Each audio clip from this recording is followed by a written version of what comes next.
ॐ अज्ञानतिमिरान्धस्य ज्ञानाञ्जनशलाकया चक्षुरुन्मिलितं येन तस्मै श्रीगुरवे नमः। वाञ्छाकल्पतरुभ्यश्च कृपा सिन्धुभ्येव च पतितानां पावनेभ्यो वैष्णवेभ्यो नमो नमः। नमो महावदान्याय कृष्णप्रेमप्रदायते कृष्णाय कृष्णचैतन्य नाम्ने गौरत्विषे नमः। हे कृष्ण करुणा सिंधो दीनबंधो जगत्पते गोपेश गोपिका कांत राधा कांत नमोस्तुते। तप्त कांचन गौरांगी राधे वृंदावनेश्वरी वृषभानुसुते देवी प्रणमामि हरिप्रिये। वृन्दायै तुलसीदेव्यै प्रियायै केशवस्य च कृष्णभक्तिप्रदे देवी सत्यवत्यै नमो नमः। श्रीकृष्ण चैतन्य प्रभो नित्यानन्द श्री अद्वैत गदाधर शिवासादि गौरभक्तवृन्द। हरे कृष्ण कृष्ण कृष्ण हरे हरे, हरे राम राम राम हरे हरे। हरे कृष्णा। सर्वप्रथम मैं अपने गुरुपाद पद्म ओम विष्णुपाद अष्टोत्तर शत श्री श्रीमद् भक्ति वेदांत माधव गोसाई महाराज के चरण कमलों में अनंत कोटि दंडवत प्रणाम ज्ञापन करता हूं।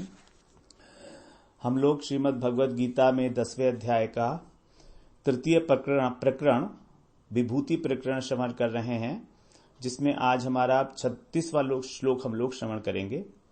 इसमें भगवान कह रहे हैं, द्यूतम छलयतामस्मि तेजस्तेजस्वितामहम जयोस्मि व्यवसायोस्मि सत्वम सत्ववताम अहम। द्यूतम, द्यूत होता है जुआ, छलयताम यानी छल करने वाले। जो लोग छल करते हैं, छल कपट, उन सब छल कपट करने वालों में मैं क्या हूं? जुआ हूं, जिसको द्यूत क्रीड़ा बोलते हैं। तेजस्विताम अहम, तेजस्वी नाम अहम। जो तेजस्वी लोग हैं उनका तेज भी मैं ही हूं। जयोस्मी, जो विजय होते हैं उसकी जो जय है वो मैं हूं। जयो अस्मि, मैं जय हूं। और व्यवसायो अस्मि, व्यवसाय का मतलब है यहां पर जो उद्यमी पुरुष होते हैं उनका उद्यम अथवा निश्चय करने वाला, निश्चय करने वालों का निश्चय। व्यवसाय के दो अर्थ हैं, निश्चय और उद्यम, तो दोनों मैं ही हूं। सत्वम सत्ववताम अहम, और सात्विक पुरुषों का जो सात्विक भाव होता है वो भी मैं हूं। तो भगवान ने देखिए सबसे पहले यहां छलयताम, जुए को अपना बताया कि मेरा स्वरूप है, और लास्ट में कह दिया सात्विक भाव भी मुझसे ही है। तो जुआ तो तामसिक हो गया और ये सात्विक भाव वो भी भगवान से ही है। तो कौन सा ऐसा भाव है जो भगवान से नहीं है? लेकिन जो भी भाव विशेषता लिए हुए है वो सब भगवान से है। अब साधारण रूप से यदि ये श्लोक देखा जाए तो चौंकाने वाला है, क्योंकि जुआ खेलना निश्चित रूप से बुरा माना जाता है। लेकिन कभी कभी बुराई का समूल नाश करने के लिए ऐसा नहीं भी हो सकता। महाभारत के युद्ध में भगवान ने अधर्म का नाश किया, उसके लिए जुए को ही निमित्त बनाया गया। भगवान चाहते थे कि द्यूत क्रीड़ा हो, क्योंकि उस द्यूत क्रीड़ा के बहाने ही दुर्योधन जो है जीत जाएगा और फिर युद्ध करेगा, और जब युद्ध होगा तभी अधर्म का नाश होगा, जितने भी अधर्मी राजा हैं। तो भगवान ने जानबूझकर दुष्टों का नाश करने के लिए ही इस द्यूत क्रीड़ा का प्रावधान करवाया गया। ये सब भगवान की इच्छा से हुआ है। महाभारत का एक एक कार्य जो भी हुआ है, जो भगवान चाहते थे वैसा ही हुआ है बिल्कुल। उनकी इच्छा के बिना तो पत्ता भी नहीं हिलता। तो द्यूत क्या है, जुआ क्या है, जिसको इसको बोलते हैं? छल के द्वारा जब हम दूसरों का राज्य हड़प कर लें, धन संपत्ति अपहरण करते हैं जब हम उसका, तो वो जो विशेष सामर्थ्य है जिस विद्या के अंदर, उस विद्या को कहा जाता है द्यूत विद्या, जुआ। ये भी एक विद्या है, एक विशेष विद्या है, सामर्थ्य है, कैपेबिलिटी है कि हम छल के द्वारा दूसरों का राज्य, दूसरों का धन संपत्ति हरण करने।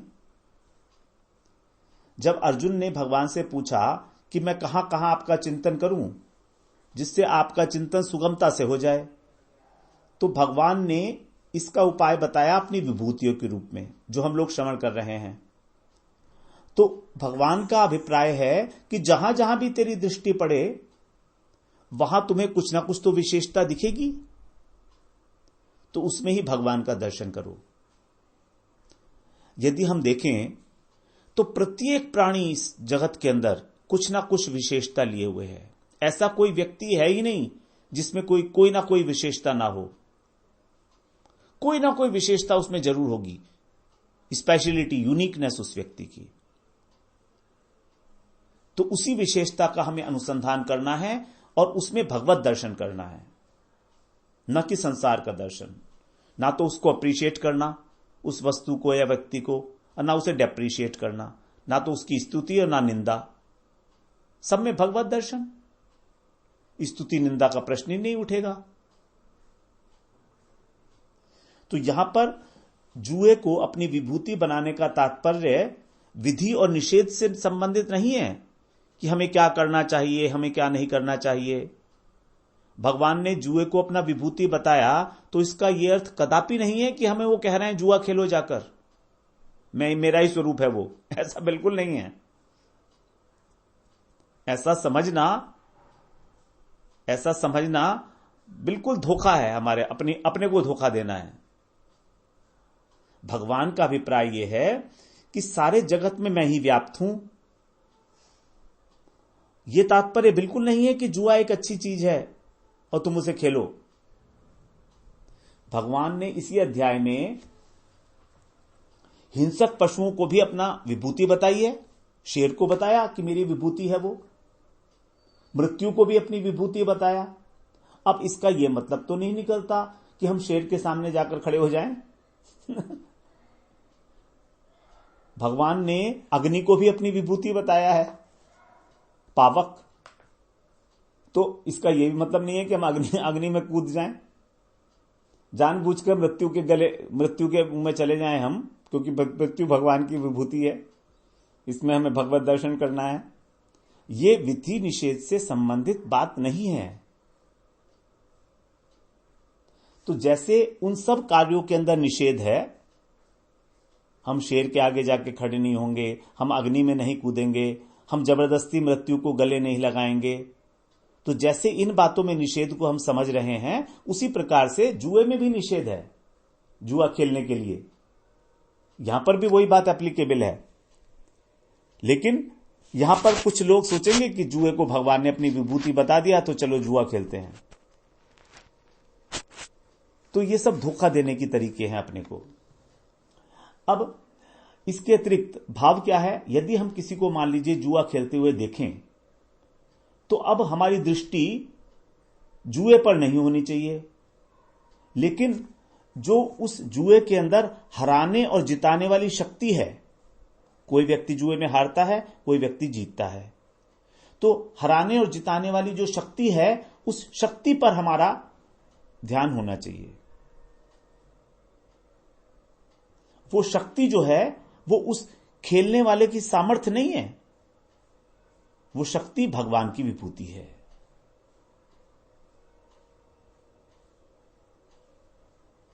इस बात को हमें अच्छी तरह से समझ लेना चाहिए कि जुए के अंदर हार होती है, अजीत होती है, तो जो शक्ति है जिताने वाली शक्ति, वो भगवान की विभूति है। इसके अतिरिक्त इस बात को समझने के लिए हम लोग इस प्रकार से भी समझ सकते हैं कि 64 कलाएं हैं, उनके अंदर द्यूत क्रीड़ा भी एक कला है, जुआ खेलना भी एक कला है। प्राचीन काल में राजा लोग इस विद्या के जानकार होते थे कि जुआ कैसे खेला जाए। एक राजा थे, उनका नाम था ऋतुपर्ण। उन्होंने, महाभारत में कथा आती है, उनका जो रथ था बहुत तेजी से चलता था, और उस तेजी से चलते हुए रथ के अंदर उन्होंने बिना एक वृक्ष के पत्तों को गिन लिया। राजा ऋतुपर्ण ने बहुत तेजी से रथ चल रहा था तो भी एक वृक्ष के पत्ते थे उनको गिन लिया, और उनके सारथी थे उस समय राजा नल, जो नल दमयंती की कथा है वो वाले राजा नल। तो राजा नल ने जब उस वृक्ष के पत्तों को गिना तो बिल्कुल सही आया, तो बड़ा आश्चर्य हुआ राजा नल को। राजा नल अश्व विद्या के अंदर पारंगत थे, और राजा ऋतुपर्ण द्यूत क्रीड़ा जानते थे। द्यूत विद्या का आश्रय लेकर ही उन्होंने इतनी जल्दी सारे पत्तों को गिन लिया। तो दोनों ने एक दूसरे से फिर एक दूसरे की विद्याएं सीखी। राजा ऋतुपर्ण ने राजा नल को द्यूत विद्या सिखाई, और राजा नल जो सारथी बने हुए थे उन्होंने उनको अश्व विद्या सिखाई।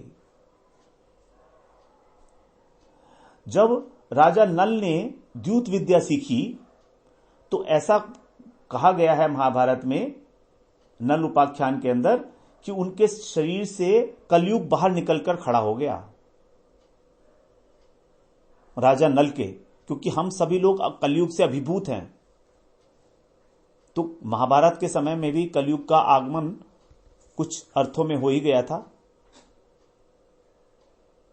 कुछ अर्थों में, पूरा तो नहीं आया था क्योंकि भगवान थे ना उस समय, ऐसा लिखा है महाभारत के अंदर।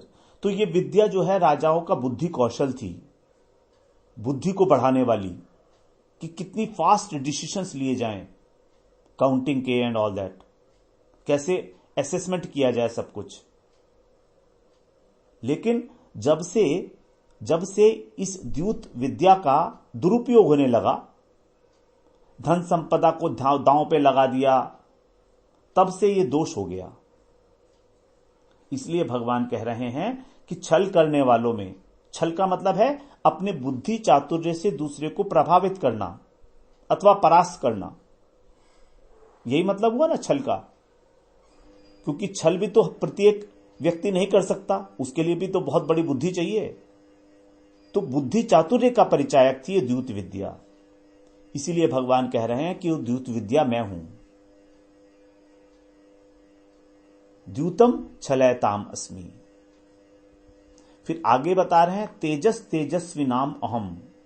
तेजस्वी नाम, जो लोग तेजस्वी हैं, महापुरुष हैं, जिनमें दैवी संपदा का प्रकाश देखा जाता है, भगवदीय गुण जिनके अंदर प्रकाशित होते हैं, इतने तेज हैं, जिनके सामने कोई व्यक्ति पाप भी नहीं कर सकता, ऐसे ऐसे व्यक्ति हैं महापुरुष। उनके सामने हम पाप करने की सोच भी नहीं सकते। दर्शन मात्र से ही उनके तेज से प्रभावित होकर हमारे मन से सारे पाप के विचार भी खत्म हो जाते हैं। ऐसे इतना तेज निकलता है उनके शरीर से। तो उनका जो तेज है वो वास्तव में भगवान कह रहे हैं मैं ही हूं, मेरी ही विभूति है। और हम भी देखते हैं इस संसार में जो नेता वेता होते हैं, बड़े बड़े हाई लेवल पर हैं, प्राइम मिनिस्टर, प्रेसिडेंट इत्यादि, उनके पास भी तेज होता है इस संसार के, तभी तो उनके आगे हर एक आदमी नहीं पहुंच पाता। और जो संत महात्मा है उनकी तो बात अलग है, उनका तो अलौकिक तेज है, दिव्य तेज है। वो तो देखने मात्र से दर्शनादेव साधव है, उनके तो दर्शन मात्र से ही पवित्र हो जाता है व्यक्ति। तो वो जब हम किसी का तेज देखते हैं तो हमें भगवत स्मरण होना चाहिए। और यदि इस प्रकार का तेज हमारे अंदर पाया जाता है तो हमें इसका कभी अभिमान नहीं करना चाहिए। भगवान अभिमान से तो बहुत खराब मानते हैं उसको। मोहि कपट छल छिद्र न भावा। एक क्षण भी भगवान अभिमान को टॉलरेट नहीं करते हैं। नारद जी को थोड़ा सा अभिमान हो गया था, शंकर जी को थोड़ा सा अभिमान हो गया था कि मैंने कामदेव को जीत लिया। नारद जी को भी यही अभिमान हुआ था, मैंने कामदेव को जीत लिया। किस तरीके से भगवान ने अपनी माया रची और दोनों को ही पता लग गया कि नहीं, हम कुछ भी नहीं है। तो अभिमान तो भगवान को एक क्षण भी नहीं भाता है, किसी का भी।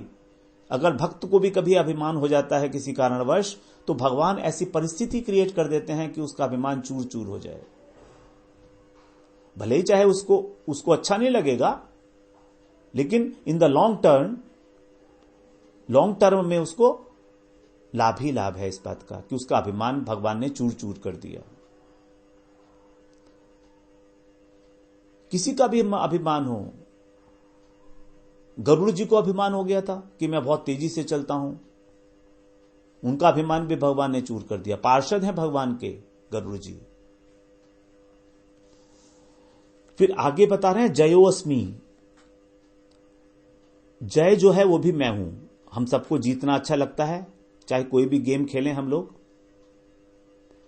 तो वास्तव में जो हम जीतते हैं किसी भी खेल में या किसी भी जगह पर, वो हमारी जीत नहीं है, वो भगवान की विभूति है। उसको बड़ा आदर पूर्वक, सम्मान पूर्वक, कृतज्ञ भाव से हमें ग्रहण करना चाहिए, अपनी जय को स्वीकार करना चाहिए कि जैसे मान लो साक्षात भगवान ही जय के रूप में हमारे सामने आ गए हैं। उन्हीं की विशेषता है ये जो मनुष्य में प्रकाशित होती है। तो किसी भी कंपटीशन में यदि हमारी जीत हो तो हमें उसका कभी उपभोग नहीं करना चाहिए। हम लोगों की बड़ी गंदी सी आदत है एक, कि हम जीत जाते हैं ना कहीं पर, या हमें कुछ ज्यादा खुशी मिलती है तो हम पार्टी करते हैं, भोग करते हैं। ये सबसे बड़ी दुर्घटना है हमारे साथ। मानसिकता जो है वो समाज ने हमको ऐसे ही सिखाया है, तो वही हम सीखे हैं कि यदि कोई खास चीज प्राप्त हो गई, आप जीत गए, तो उसे सेलिब्रेट करते हैं। उस सेलिब्रेट करने के अंदर हम क्या करते हैं? भोग करते हैं, पार्टी करते हैं, खाना पीना करते हैं, और क्या करते हैं? भगवान के प्रति तो कभी कृतज्ञता का भाव नहीं आता हमारे मन में। हम सोचते हैं कि हम जीते। भगवान तो दूर दूर तक भी ख्याल में नहीं आते कि भगवान ने ही कृपा की होगी जिससे मैं जीत गया, वरना मुझ में क्या इतनी कैपेबिलिटी थी कोई। तो उस जीत में हमको उसका उपभोग नहीं करना है। सेलिब्रेशन जो करना है वो भगवान के लिए कृतज्ञता ज्ञापन का सेलिब्रेशन करना है, ना कि इंद्रिय तर्पण का। दोनों में डिफरेंस है। सेलिब्रेशन तो दोनों है। जब भगवान को हम कृतज्ञता ज्ञापन करते हैं तो उसमें भी जो भगवान को भोग लगेगा उसका प्रसाद हम लोग ग्रहण करेंगे, लेकिन उद्देश्य है भगवान के लिए कृतज्ञता ज्ञापन। गतिविधियां सारी वही होंगी, कार्यकलाप सारे वही होंगे, लेकिन उद्देश्य होगा भगवान की प्रसन्नता। पेट तो हमारा भरेगा जब प्रसाद मिलेगा हमको, और जब प्रसाद हम ग्रहण करेंगे तो हमारा चित्त भी शुद्ध होगा। तो हमें इस प्रकार से प्रत्येक जय के अंदर भगवत बुद्धि रखनी चाहिए, मानो भगवान ही विजय के रूप में मेरे सामने आ गए हैं, मेरा आलिंगन कर रहे हैं। कितना मधुर भाव है। भगवान साक्षात मेरे सामने आ गए हैं, मेरे पास आ गए हैं, मेरा आलिंगन कर रहे हैं। यदि हमारे गले में फूल माला पड़ रही है तो समझिए कि मेरे गले में फूल माला नहीं पड़ रही है, मैं बिल्कुल डिजर्व नहीं करता हूं इस फूल माला को। ये तो भगवान ने मुझे चुना है, उनकी ही कृपा का साक्षात दर्शन है। हम कहते हैं ना भगवान की कृपा मिले, कैसे मिलेगी? भगवान हमको कभी जिता देंगे, अगर अभिमान हो जाएगा तो हरा देंगे। दोनों बातें करेंगे भगवान तो। फिर आगे कह रहे हैं व्यवसायो अस्मि। साधारणतः व्यवसाय का अर्थ हम लोग बिजनेस समझते हैं।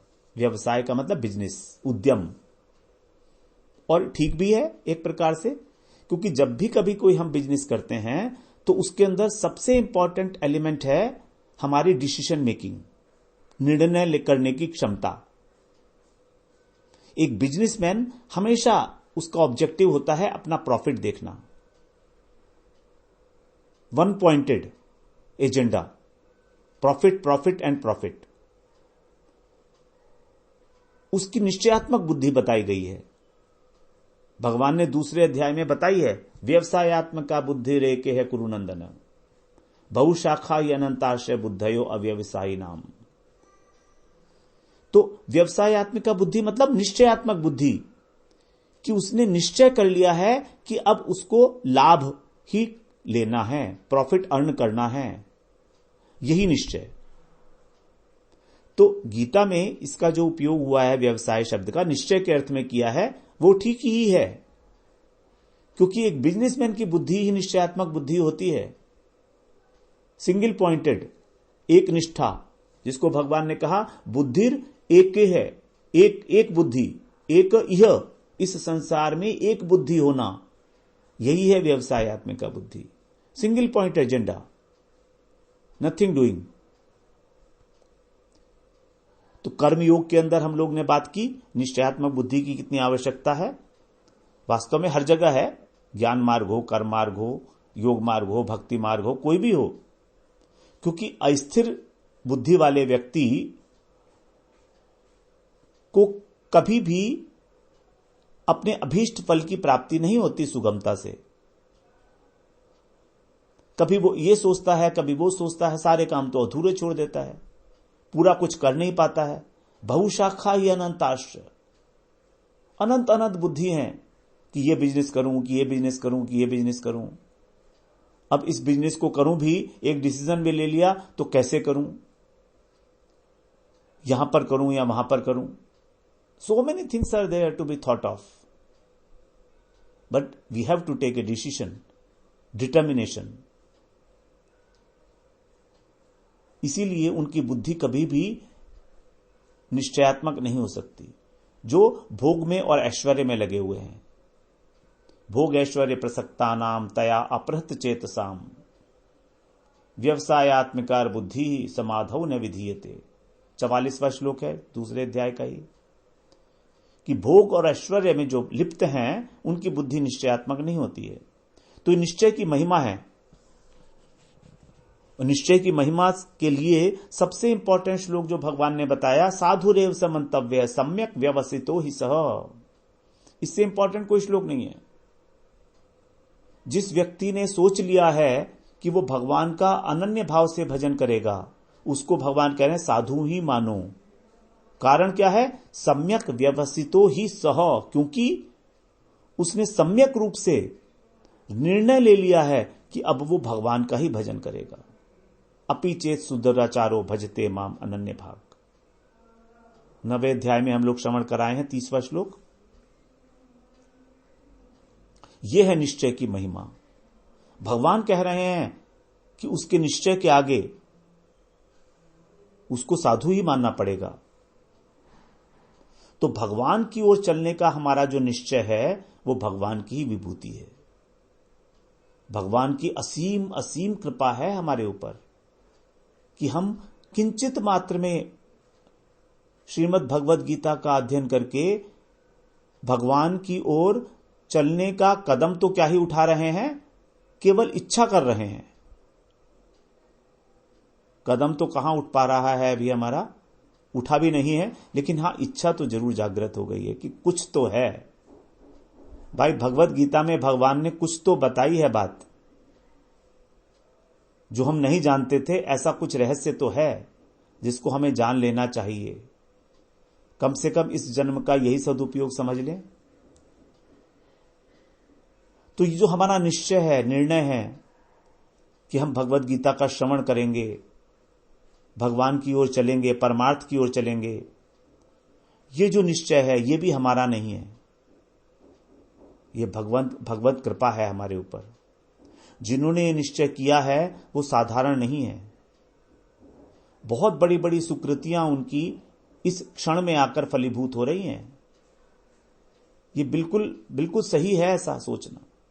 तभी हो रहा है सब कुछ हमारे साथ कि उन्होंने मुझे एक निश्चय करने लायक बुद्धि दी, भगवान की ओर चलने के लिए निश्चय। संसार की ओर तो सारी दुनिया ही चल रही है, उसके लिए तो निश्चय की जरूरत भी नहीं है, वो तो बिना निश्चय के चल रहे हैं हम लोग। लेकिन भगवत प्राप्ति It's tremendous. This is the causeless mercy of the Gurudev and the Lord. तो परमार्थ पथ पे निश्चय का अत्यंत महत्व है। जब तक निश्चय नहीं करेंगे तब तक कुछ नहीं होगा। निश्चय का अर्थ क्या है? निश्चेष रूपेण चयन करना। निश्चय अर्थात मैंने अब अच्छी प्रकार से समझ ली है बात और मैंने इस रास्ते का चयन कर लिया है, अब पीछे हटने का तो प्रश्न ही नहीं है। तो यही है निश्चय के रूप में भगवान की कृपा। आगे कह रहे हैं भगवान सत्वम सत्ववताम अहम। सत्व का अर्थ होता है अंतःकरण। इस अंतःकरण के अनुसार ही हमारी श्रद्धा का निर्धारण होता है। 17वें अध्याय के 3 श्लोक में हम लोग श्रवण करेंगे, सत्वानुरूपा सर्वस्य श्रद्धा भवति भारत, श्रद्धामयो अयम पुरुषो यह यत् श्रद्धा से एव सह। हे भारत, सभी मनुष्यों की जो श्रद्धा का आधार है वो उनका अंतःकरण है। सत्वानुरूपा, सत्व के अनुरूप, अंतःकरण के अनुरूप। ये पुरुष क्या है? श्रद्धामय है। जिसकी जैसी श्रद्धा है वो वैसे ही है। यदि सात्विक श्रद्धा है तो सात्विक है, राजसिक है तो राजसिक और तामसिक है तो तामसिक। 3 प्रकार के भाव होते हैं। तो यहां पर भगवान सात्विक भाव को अपनी विभूति बता रहे हैं। अब ये सात्विक भाव बढ़ता है तमोगुण को और रजोगुण को दबाकर। 14वें अध्याय में हम लोग विशेष रूप से इस बात को समझेंगे। ये हमारे लिए परम उपयोगी तत्व है, प्रकृति के 3 गुणों के रहस्य को समझना। ये बड़ा इंपॉर्टेंट है। मैंने अपने लिए इसको अनुभव किया है कि 14वें अध्याय में गुणों का जो रहस्य है उसको समझना बड़ा फायदेमंद है हमारे लिए, हमको बहुत आगे बढ़ाता है। तो इस सात्विक भाव को भी हम अपना भाव ना माने, भगवान की कृपा समझे कि ये विभूति भगवान की हमारे हृदय में प्रकाशित हुई है। तो इस प्रकार से भगवान ने इस श्लोक में बताया विजय करने वालों की विजय, निश्चय और सात्विक भाव भी भगवान के ही हैं। जयोस्मि व्यवसायोस्मि सत्वम सत्ववताम अहम। तो द्यूत क्रीड़ा के अंदर जो बुद्धि चातुर्य है वो भी भगवान है। जो तेजस्वी महापुरुष लोग हैं उनका तेज भी भगवान का ही स्वरूप है। किसी कंपटीशन में या कहीं पर भी हमें जरा सी भी कहीं सफलता मिलती है तो उस सफलता का श्रेय भगवान की ही विभूति है। वो हमारे सिर पर नहीं, वो भगवत कृपा का फल है। उसी के सिर पर जाएगा ये भगवत कृपा के ऊपर। और निश्चय तो है ही भगवान स्वयं निश्चय। यदि हम निश्चय करने में समर्थ हो रहे हैं तो समझ लीजिए कृपा हो गई हम पर।